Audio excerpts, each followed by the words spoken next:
Hello there.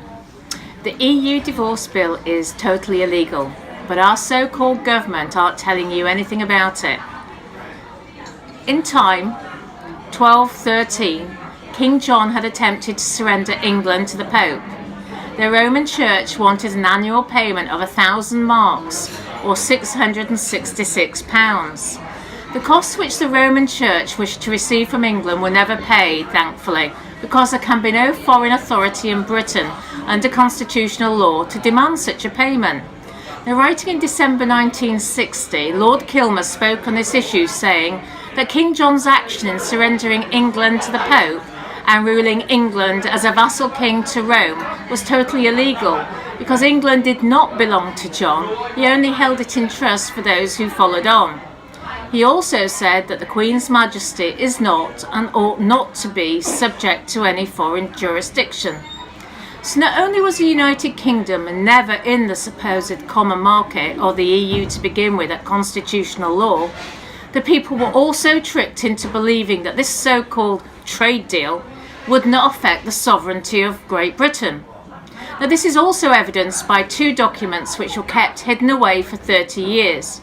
Firstly, the Kilmer letter, written in December 1960. And secondly, the FCO 30/1048, which was produced in April 1971.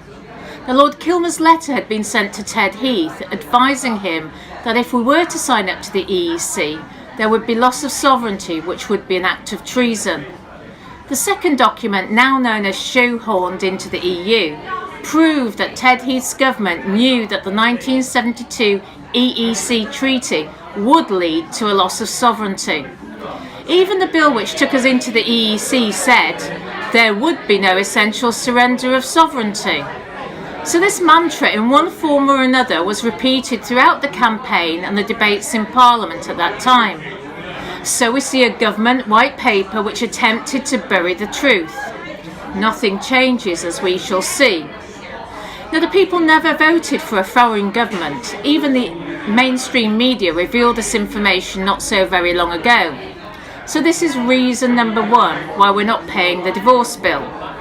Now, a second reason is why the British people owe nothing is not only because no foreign power may have jurisdiction, but because on the 23rd of March 2001, the Crown, including all devolved authority, was deposed from all this authority by a constitutional committee of barons who had seen the deceit and betrayal in what had been happening for the past 45 years and sought to bring an end to it using the ultimate constitutional laws of the UK.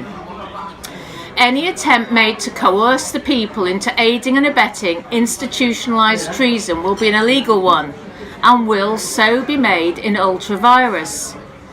Now, Lord Craigmile, one of the original and active lords of the Barons Committee who invoked Article 61, stated recently that any movement away from our inherited legal tradition is to be resisted. If the law fails to deliver on occasion, it must be brought round by complaint, public pressure, debate, ridicule, even threat. The European Union's constitution, destroying treaties signed and sealed by impostors within Westminster, like the incoming divorce bill, must be resisted lawfully by the people. The people have a right and a constitutional obligation to withhold all the payments made or to be made under these treasonous directives to the EU, aiding and abetting a treasonous administration of governments, no doubt. So how can this payment be blocked legally? Well, within Article 61, it states that anyone may take an oath to the Constitutional Committee, which was formed in 2001, to distrain and distress the Crown in all ways peacefully, and that no citizen can ever be prosecuted for or stopped from taking the oath. There is no lawful way that the treasonous regime can make the British people pay any money whatsoever to Brussels. If and when the impostors within Westminster do indeed try to make the people pay, now you know they cannot pay without breaking the law and aiding and abetting a treacherous institution. So please sign your Article 61 oath today.